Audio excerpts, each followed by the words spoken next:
As we hurtle towards a high-tech future where everything seems possible, a growing number of people are choosing to correct what they're convinced was nature's big mistake. I've been a cat my entire life. On the inside of my head, I do live life as a tiger. They're asking, why be human when you know you're not? There's nothing wrong with primates except that I'm not one. They're pushing the boundaries of body modification. If a surgeon were to actually perform the kind of work that I perform, they would lose their license. And challenging nature's limits, carving and covering their flesh. I could see having my ears pointed and my earlobes removed. Trying to escape their human prison. Let go of my tail. Trying to free the animal within.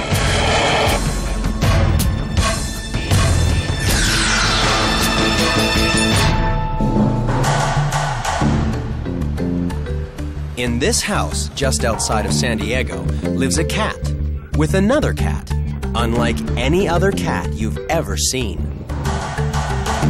Dennis Avner is a 44-year-old Native American man who goes by the name Catman. Or to his friends, just plain Cat. Cat's life dream is to transform himself into a tiger, and he's well on the way. I've been a cat my entire life. I've always related to cats. I've always had a close relationship with cats. I can walk into somebody's house who has cats and go right up to their cats and we're instant friends. But that also works with wild cats, tigers, other animals. I have a very strong instant relationship with them. Cat's had 12 operations in the last 6 years. His latest implanted metal studs just above his upper lip to hold nylon whiskers. It takes a half hour to put them in, half hour or more, and a half hour more to take them back out. So I like them, they look great, but it's a major pain to do it very often. Usually just special occasions I do them for. Cat began transforming himself 25 years ago. First with tattoos, then with surgery. The first modification I did, we started with the ears some time ago. They've actually been done 3 times, 3 different procedures to get to this point. The teeth were going to be done as caps, but they ended up having to be done as dentures because my teeth were in pretty bad shape. And we did the implant in here and the bridge of my nose to change the profile to make it more cat-like. And along with that, we cleft the lip to make it more cat-like. There's been silicone injected in my upper lip, in my cheeks, and in my chin to change the shape of my face a little more. And I had to get that done in Mexico because that's can't legally do that in the United States. Cat has a well-paying job as a computer technician. Most of what he earns, he spends on becoming more tiger-like. I really don't want to know how much I spent on all this because it's a lot of money. I mean, it's like, I got better things to do than keep track of how much I spend. I'm moving forward. I don't care about what's behind me. But Cat isn't transforming his body in a plastic surgery clinic. No plastic surgeon he contacted would even consider working on it. The man who's turning Cat into a tiger works in this house in Phoenix. But he isn't a doctor. My background is medical device design, medical instrument manufacturing, implant design, stuff like that. In 1999, the Guinness Book of World Records cited Steve Hayworth as the most successful body modification artist in the world. I've done probably 95% of the extreme modification that's walking around. I've modified people to look like fairies and elves and pixies, cats, reptiles. Cat is the extreme end of the scale. He has taken his modifications to the point that he is almost not of this world.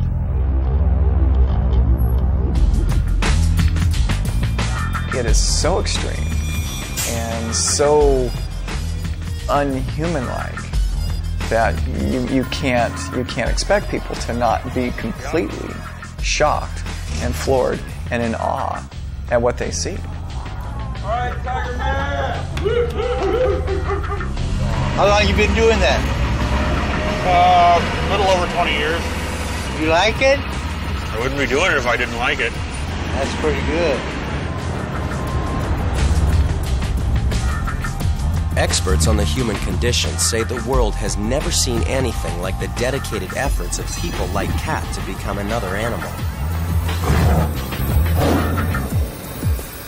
Well, it's an interesting concept, trans-species. It's sort of like taking transsexualism to one additional degree, really. It's a novel idea. Most people haven't thought about it. It certainly hasn't come into our diagnostic and statistical manual, so it's not a recognized condition, for example. Many traditional cultures imitate animals, especially animals they believe are crucial to their survival.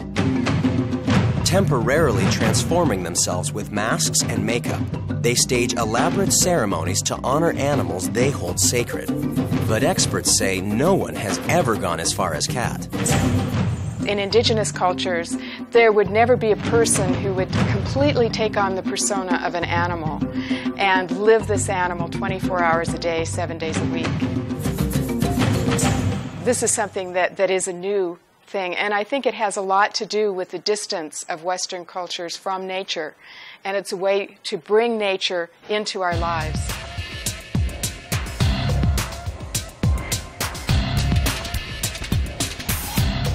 I think at a very young age, I was pretty convinced that I wasn't really supposed to, look like everybody else.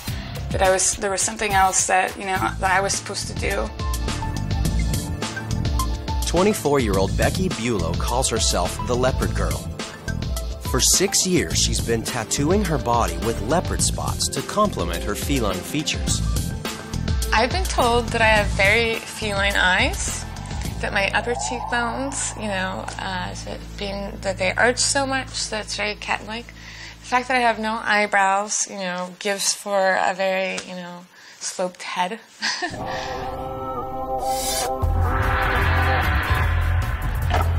For Becky, tattooing's become an addiction. 4, 6, 8, 10. She'd no idea she'd take the leopard spots this far. 15? 15? I've had 15 sessions done, about 40 hours. I could definitely say that, for quite a while, it was like an incredible addiction. I couldn't go to a tattoo show and smell green soap without wanting to, feeling like I wanted to get tattooed, so. And it was Becky's grandmother who started her on the path of transforming herself into a leopard. When I was growing up, my grandmother, she named all of the grandchildren, and she gave them each a specific animal. My sister was a bear, one of my cousins was a turtle, the other one was a butterfly, and I was the mouse. I was kind of a wild child, so they were always chasing me around. And probably around the age of 15, I just started realizing more and more that the older I got, that I was tired of being chased. So the 100, the 360 from a mouse was a cat. My favorite big cat was the leopard. There's nothing that particularly draws me to the pattern. It's just what, it just was on my favorite of the large cats. Becky decided she wanted to live with leopard skin, despite the fact that she'd never actually seen a leopard. I've never really, been next to one or even been in the vicinity. I've seen many of them on TV. I've seen many pictures. I have many pictures, I just, but have I been next to one? No. Today, Becky's taking her leopard look another step further. She's heading to her tattoo artist's home for her 16th tattooing session. I am having black leopard spots done on my ankles today. Got them done on my feet, and I really like the way they've been done on my feet, but I wanted a little bit more coverage around both sides of my feet.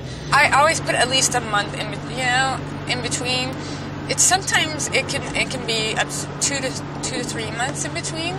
It's quite frequent to somebody who doesn't get tattooed, but I have quite a few friends that go in, every other week and get tattooed. Becky met JJ, her tattooist, on her 18th birthday, the day she started getting her leopard spots. First day I met you, you tattooed me. The first spots that he did, the first half of my back, he just was looking at a picture of a leopard in a book. And ever since, we've just kind of gone with it. Yeah. I just enjoy tattooing Becky. I think what he's saying is he hates my tattoo. No, I'm sorry. Love her tattoo. If I didn't, I wouldn't tattoo her. I'd make her go somewhere else. I thought we were going to stop with just the back, but since then we've journeyed just about everywhere.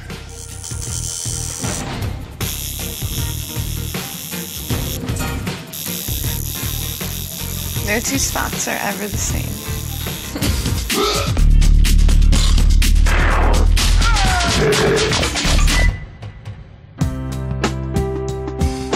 Wow, your hair's getting long. It's looking good. Catman's dropped by the hairdressers for a cut and color. He's brought a picture along to show his stylist what he's after. It's a photo of a tiger. I've done, different things on people with the tiger print and the leopard print and stuff like that. Very popular nowadays, especially, it's just come very trendy, I think. So how's the tail working out? Are you going to the tail is bionic? Or? It already is. It already is bionic? Wow. Wow.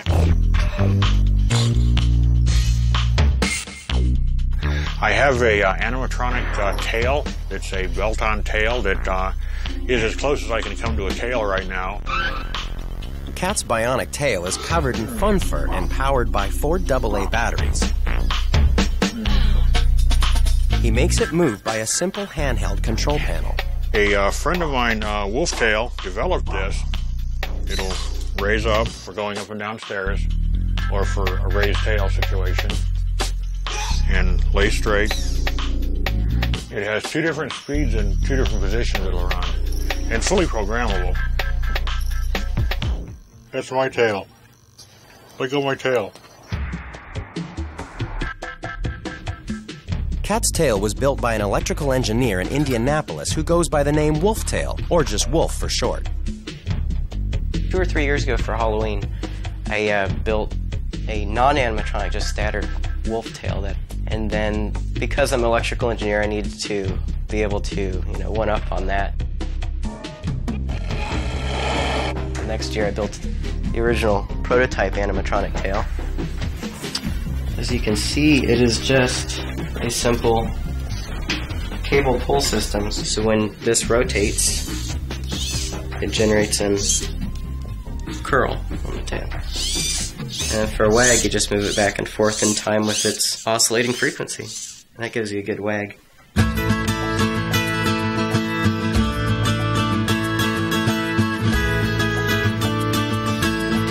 I built another one, and I just wanted to see how much somebody would pay for one of these. So I went and I put it up on auction. It was much better than this one. I put it up on auction and it sold for $400. So I was, I could actually make some money that way. Encouraged by his first tail sale, Wolf turned his electrical engineering skills to something considerably more ambitious. The next logical step was to build an animatronic wolf head.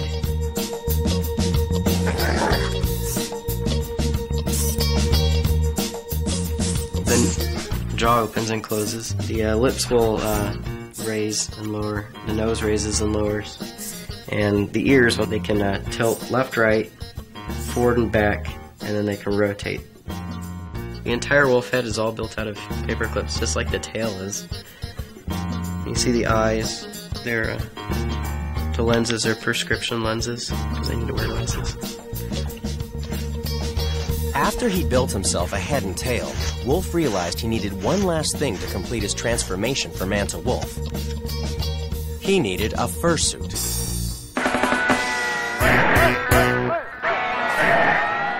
The next one will be a lot more realistic than this one, yeah.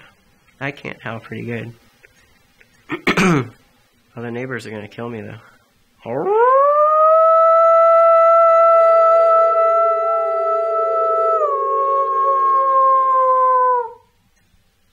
There's a dog that they'll blame it on that lives over there. I don't travel in a pack, but I've heard that there are other packs in, around United States and stuff, but there's not really that many in Indiana, if any. I'd say probably didn't start, really expressing it until you get into college. You move out of home and that kind of stuff. My parents, they know I build animatronic stuff. They know that I've been doing it. I don't think they grasp exactly what it is I do, but there's gotta be some things that your parents don't need to know about you, I guess. I mean, everybody's got that.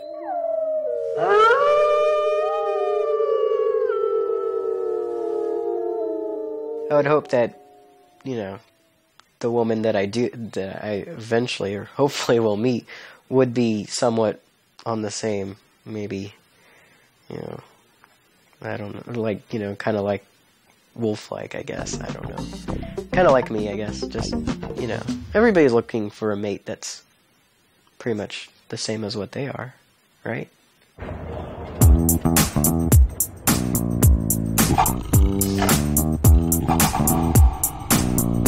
As soon as I realized to myself that I was a fur and that I connected with tigers, I wanted to tell the world, because I knew that it made me happy, and my parents, my friends, everybody that cares about me, they want to know, they want to see that I'm happy.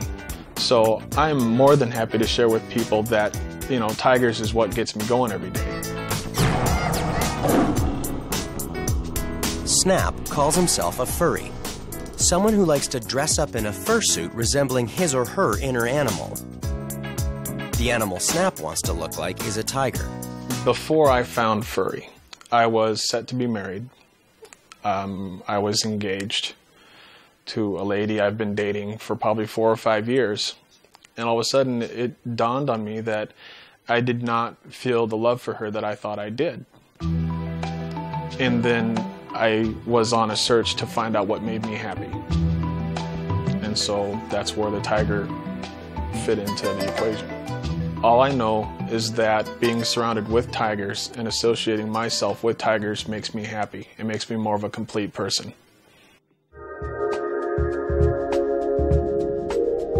Whenever I need to calm myself down, I just either think of a tiger in my head or I look at maybe one of these stuffed animals, and it calms me down. It puts me in my own place. The #1 place furries hang out is cyberspace. The internet has spawned the development of a furry community. I would not have found the community without it. I would not have the friends, the lifelong friends that I have right now without it. I can't imagine the furry community before the internet. I hang out in a chat room called Fursuit. It's a fursuit chat room. So this is my lifeline here. This is all my buddies. In some respects, these are individuals who are getting some element of pleasure from what's felt to be sort of a unrealistic or atypical kind of object. It really is only a problem if it's interfering with their ability to get along in the world. It may be difficult for them to get into a mature and healthy adult relationship because who would want to have a relationship with a tiger, for example? They would want to have a relationship with a husband. But wanting to dress as a furry tiger doesn't necessarily mean you've got a problem. But if it brings them in contact with other people who have similar interests, if they're not taking advantage of other people or using other people as objects for their own pleasure, then who's to judge that? And it may not be something that has to be regarded as negative, for example, to society or to the individual. Mentally, on the inside of my head, I do live life as a tiger. But I also know when to turn it on and turn it off as far as showing it off to the world. Okay, here we go. And now I'm a tiger. Sometimes if I feel like being silly, I'll put on my tiger suit and go run around downtown in the shopping district just to get reactions from people. There's a rule when you're wearing costumes, you don't talk. So I have to show off my emotions by big gestures. So I get to act like a tiger, I can't talk because tigers don't talk. I'm gonna cry myself to sleep. And mentally, I begin to feel like I'm taking on the role or the persona of a tiger. I've never seen a tiger in a natural environment.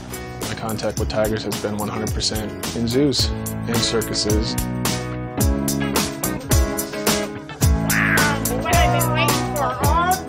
I'm extremely careful with the people I pick. Mostly older women. Oh, it leaves me feeling great. You know, I'm just on a high the rest of the day. It really tires me out, and I'm real sweaty and stinky afterwards, but it gives me a real good feeling.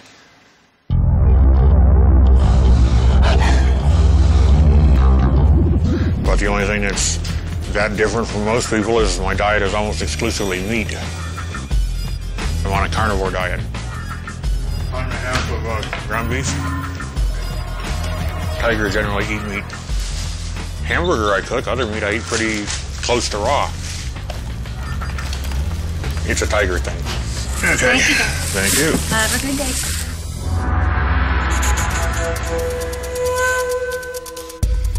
Whenever possible, Cat prefers to eat meat that he's killed himself. Like any cat, he loves to hunt. I like it out here where it's a little more open, a little quieter, fewer people questioning what you do or why. Not like a real social kind of cat. I can take or leave people. I really don't seek them out. I really don't have any need to interact with people. Some coyote droppings. They're fairly old, several weeks old. Some deer tracks over here, but not very fresh ones. They're also a week or so old. Maybe we'll get lucky and catch something fresher up here. As a Native American, Cat's tribes are Lakota and Huron, and his totem animal is the cat. Over 20 years ago, he began the process of transforming himself into a tiger, trying to become more like his totem. I'm following a very old Huron tradition that isn't done often anymore. Many years ago, my people would take and transform themselves in various manners with masks or with very crude surgeries or with costuming, get closer to the appearance of their totem. Not every day you would dress as your totem, but for ceremonial occasions you might wear something that belongs to that totem or that represents that totem. You might have a sign outside of your house, something that represents that totem. This cat man who has had his body transformed to take on more cat-like characteristics, I think it's definitely something that is very personal to him and very idiosyncratic. It's not something, I don't think that any other Native Americans would accept that as being indicative of a Native American religion. As a child growing up in the Midwest, Cat rebelled against his Native American heritage. He left his hometown and joined the Navy. Eventually, he realized that it wasn't the life he wanted. I was kind of wandering around with no real direction. And I think the reason why I was unhappy is because I hadn't decided to do what I needed to do. When I finally made a decision as to what I was going to do and what I had to do, everything started coming together. And this is what I had to do.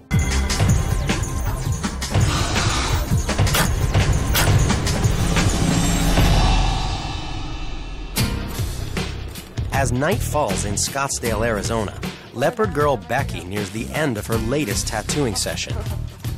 More black spots. Today, it's her ankles. It kind of tickles and like I'll hit my spot, my foot in like one spot, and it'll tickle for like a split, like half a second, and then it just hurts. So it's kind of ticklish. It's like that pain that feels good. I think she's like hitting delirium or something. Becky's endorphin rush is kicking in and helping her cope with the pain.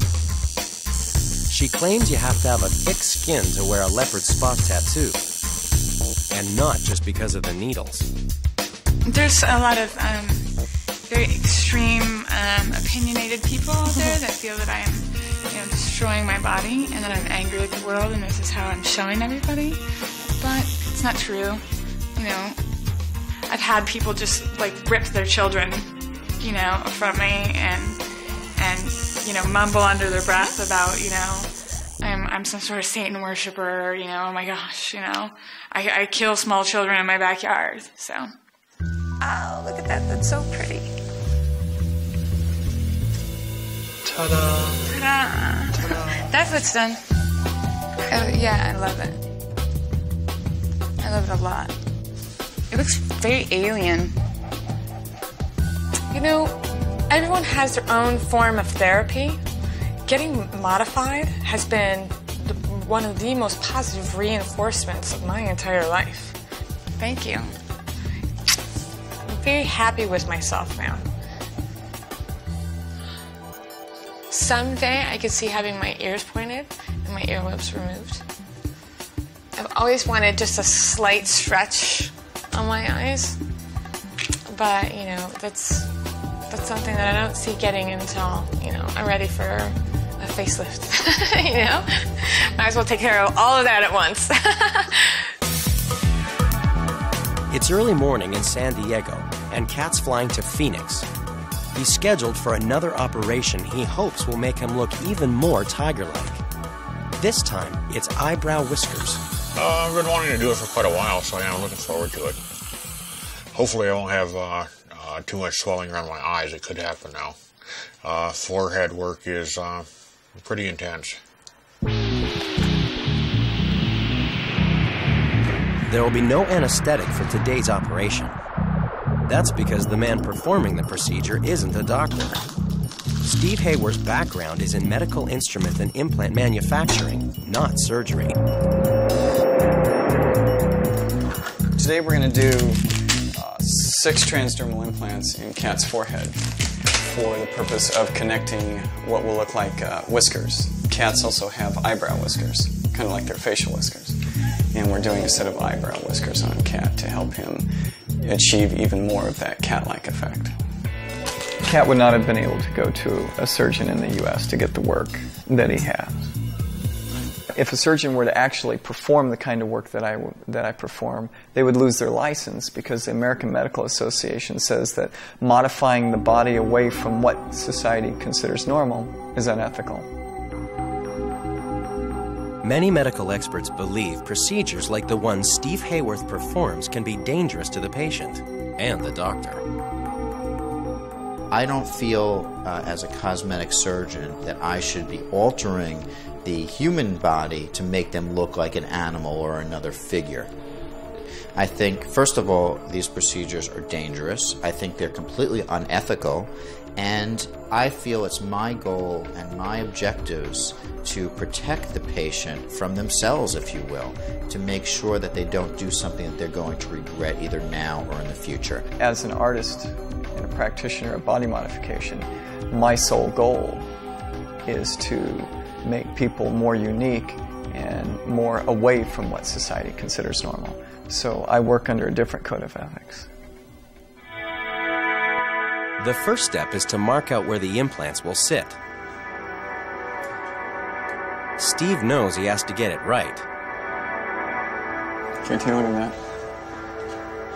Kat knows the exact position for correct tiger eyebrows. Yeah, that's it. One of the things that we were shooting for here is anatomically on a cat, the whiskers aren't anywhere near the eyebrow whiskers like on a human. They're actually much higher and much more towards the center of the head. So Kat's wanting to follow as closely to a feline as possible. Well, so that would be the appropriate location. They're not exactly eyebrow whiskers. Exactly. They set the outside limits of the head. Right. If a cat can get their head through a hole, they can get their entire body through the hole. Well, somebody walked into a plastic surgeon's office with a picture of a tiger and said that I wanted to be like a tiger. I would be somewhat concerned about that. I would want to screen that individual first to see whether there are any recognized psychiatric conditions that might lead to that person having a bad outcome with surgery. They may feel that they've been damaged. They may not have attained their idealized vision of beauty, for example, they can be so upset that they may come back and sue their surgeon, or there have been a number of cases of people coming back enraged, really, to the point where they've shot their surgeons. He was incredibly frustrated when I first met him that he was not able to progress in the way that he wanted to progress with his modifications. He was very introverted, very withdrawn, and over the years, as we've proceeded to bring his modifications along, he has become more and more well-rounded and balanced. Because Steve isn't a doctor, he can't administer an anesthetic. Cat must endure the pain. Okay, and just relax. And it's a moment of pain for a lifetime of pleasure. Great big deep breath in. Great big exhale. Here we go.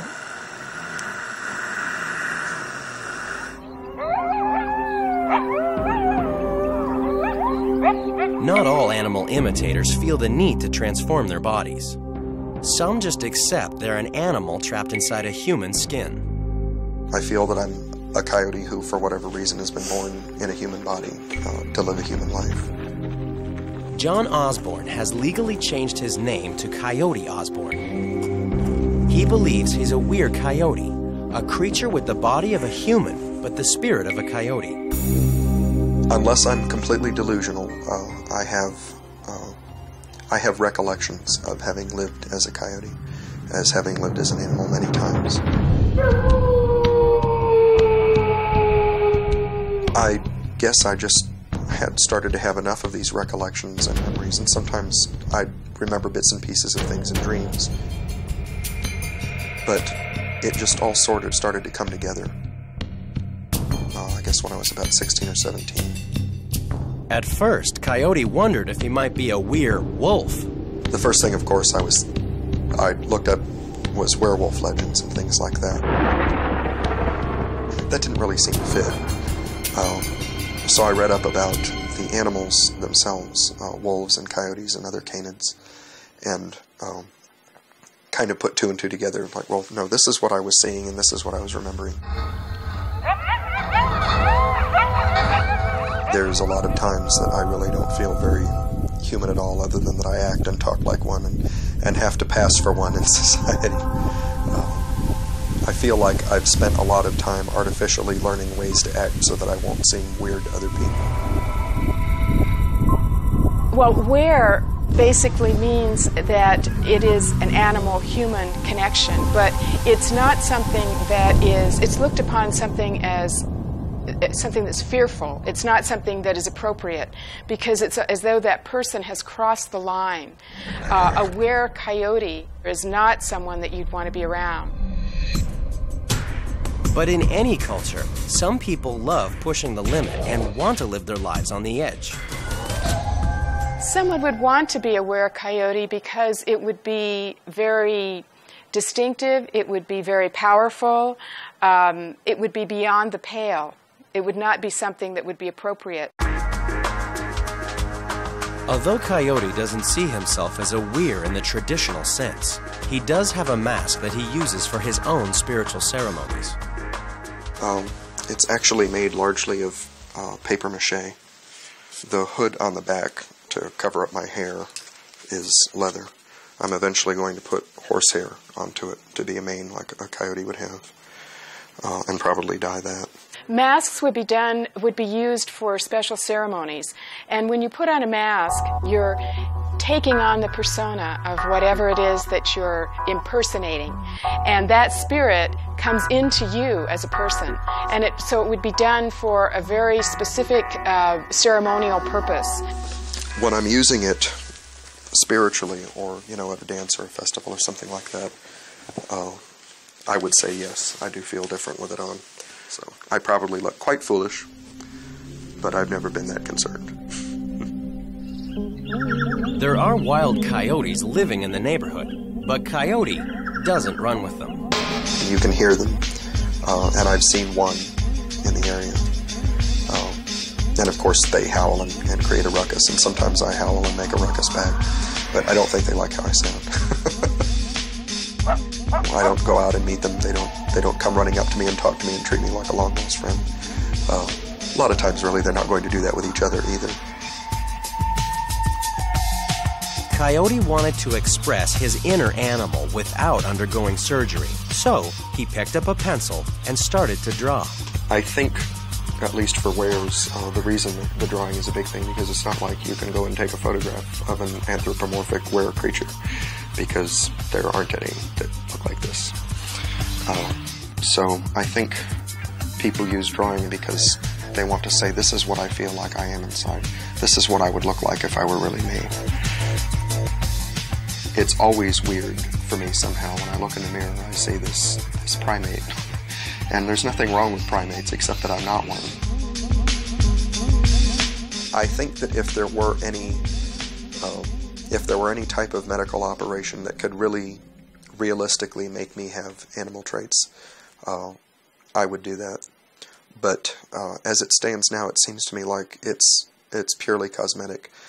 I'm not going to grow fur. I'm not going to have the muscles or reflexes or probably even many of the instincts that an animal would have. Cat, you're amazing. That was not easy. Like anything else, you get through it. Catman's in Steve Hayworth's operating room, getting eyebrow whisker implants with no anesthetic. It's been a very painful hour, but Steve's nearly done. Steve's implanted 6 small metal bolts into Cat's forehead. When the implants heal, Cat can screw nylon whiskers into the small bolts, giving himself tiger-like eyebrows. You actually bled very little. Really? I would think the capillaries in that area would... Usually forehead work is bloody, but yeah. Tonight was the exception. All right, take a peek, Cat. You're just trying to figure out where I'm at. All right. Doesn't look good. One of the only people that I've ever met that has been disappointed about their modifications is Cat. He's always, or not as much now, but after we'd get done with the procedure, he'd get up and he'd look in the mirror and he'd go, it's not happening fast enough. He would always be so upset and frustrated that we couldn't do more. Cat wants to attach the nylon whiskers to the implants tonight. What do you think about the whiskers? I'm thinking that we're probably not going to be able to do this. Yeah, too much swelling. But Steve feels they should wait until his forehead's healed. Yeah. Another 5 to 10 days. We'd have to wait until the swelling goes down. We'd lose the... Could lose the piercing. Yeah, we would lose the opening if we removed the healing nubs right now. As soon as I get something done, it's a matter of, okay, what can I do next? I would like to have fur. Whenever it becomes possible, I want to do regular fur, conventional tiger fur, but I don't know when that's going to happen. There's actually a fair amount of people working on it, biological engineers, geneticists, but no progress as yet. He talks about the fur. I haven't talked to him about the fur. That's not my area of expertise, so I really don't know anything about it. It would be an implant procedure, I'm sure, but or a grafting procedure, but it's a matter of finding something that can be genetically matched and that will work. I don't see how it could. Not real fur. Not any kind of a living, growing fur. Meanwhile, in Austin, Texas, it's standing room only to see the human lizard. All right, Austin, how you doing? Eric Sprague's in the process of covering his body in green scales. So far, the tattooing's taken over 700 hours. But that's just the start. I've had subdermal implants placed on my skull above each eye, 5 pieces of Teflon. My teeth filed down to sharpened points. And, of course, my tongue split. Eric may have decided he wants to look like a lizard, but he's very careful to point out he doesn't think he's a lizard. I don't think about myself as being a lizard being. I mean, lizards have brains the size of the walnut. They're not. I don't think of myself as that, as an animal. I'm a human being. I'm an artist. I just happen to like lizards. A lot of it is just a personal sort of thing. I like reptiles. I do. They're dog people, cat people, whatever. I like snakes and lizards, especially in terms of look. So yeah, I wanted to be green. Sets off my eyes. Eric's bizarre look also helps him with his claim he's one of the world's most extreme sideshow acts. My show is a collection of what are usually thought of traditionally as sideshow style acts. A lot of them do come from different places, but here in the West, we usually think of them as sideshow acts because that's where they were introduced to our culture. In the past, animal imitators often worked in circus sideshows, but most of them weren't really imitating animals. They were earning a living from their bizarre and often tragic disabilities. In the past, you've had very famous performers who get into animal acts, and often it is based on a medical condition or a deformity. And it is a collaboration between the owner of the sideshow and the performer in how to package that deformity, how to make it titillating but also acceptable. Outraged citizens attack the sideshows for encouraging people to laugh at so-called freaks of nature. Their protests helped put an end to the sideshow. So did modern medicine. Modern science has had a real effect on the sideshow. Medical care in the 20th century eliminated a lot of the freaks of nature. But as the 21st century arrived, so did a new kind of freak, the self-inflicted freak. And the sideshow was back in business. Well, you know, things have changed even in my 25 years in the business. And you know what? In this day and age, freaks are cool. Freaks are out there. They are the new rebels. Freaks are like rock and rollers. Freaks are like movie stars. You want to be a freak, get your freak on. This is where you're most likely to see me die on stage tonight. I often bill myself as one of the single most complete sideshow freaks in history.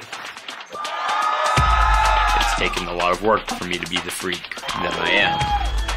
It used to be I was a freak in normal clothes, and you didn't know until you got to know me. Now you can take one look and you can tell you're dealing with a freak. I'm a freak, not an illusionist. Everything I do is real.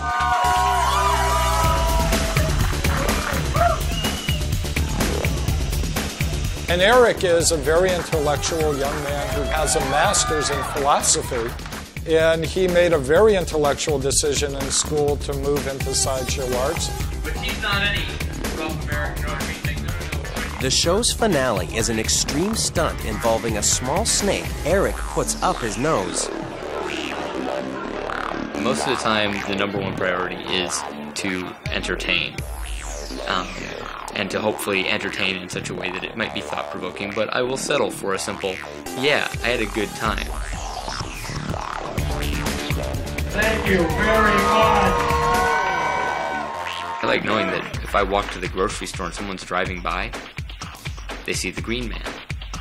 They see the human lizard, or whatever it is that they think they see and that they do see. It breaks up their day. That little surreal touch can snap them out of it for a second. And like I say, give them that sense of awe, that sense of inspiration, hopefully, that's similar to like when you were a little kid again.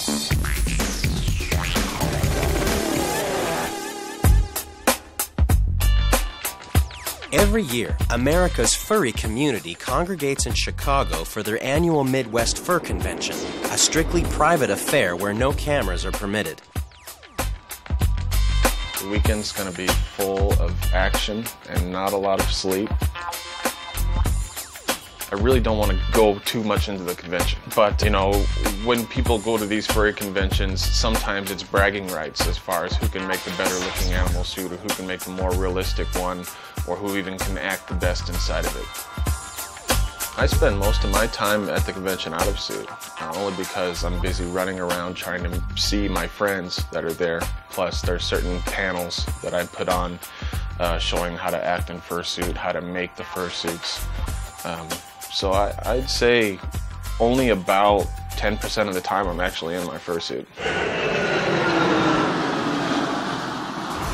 Catman's also in town for the conference. He doesn't consider himself a fur, but he's made many furry friends online. For him, the convention's a chance to hang out with other human tigers. One will be Snap. The two fellow tigers have become good friends online. Today, they'll finally meet face to face. I'm, as a rule, not really one to become friends with somebody kind of in the way that we had, but it's like we speak the same language. We're both tigers, first of all, okay? Where's Snap? I should have been here already. Well, I'm sure when I see him, you'll have to pick my jaw up off the ground, but, I'm coming into this expecting a certain amount of shock value, I suppose you can call it that.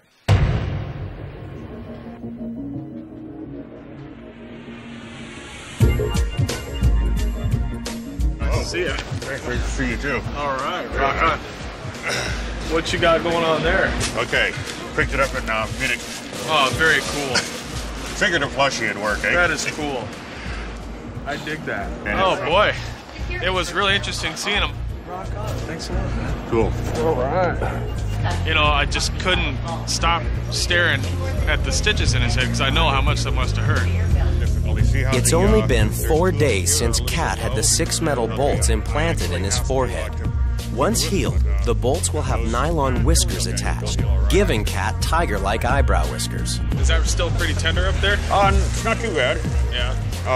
Like next day or two, I'll be pulling the stitches out there. You don't even notice the stitches. I mean, it just kind of looks like hair sticking They out. need to get pulled out, though, real soon. Oh, yeah. I think I'm going to want to have a closer look at his ears and at the stuff in his forehead, just to give me a constant reminder that that's something I'm not going to want to do in the future. So good to see you. Good to see you, too. All right. And I've been waiting for this for a long time. Together, the tigers head for the sanctuary of their private fur fest. The furries realize that the rest of the world finds them more than a little strange. But psychiatrists say being a little weird doesn't necessarily mean you've got a disorder.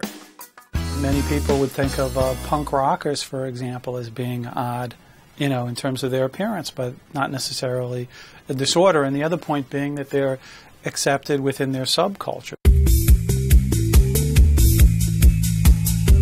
There are other individuals who share some similar passions, thoughts, urges, and fashion, and so they're not really isolated or alone. It's now been 2 months since Cat had small metal bolts implanted in his forehead. The surgical wounds have healed. Now, Cat can screw in his nylon whiskers and enjoy his long-awaited tiger's eyebrows. They came out really well. They feel good. They actually work. I can feel them. I could actually walk around in the dark and make sure I didn't bump my head against anything. They do actually work the way that whiskers work. Cat's happy with his new eyebrows, but he's far from ready to declare himself transformed into a tiger. Well, I'm still looking for somebody who can do fur. I'm still looking for somebody who can do other portions of my transformation. I'm never going to stop looking.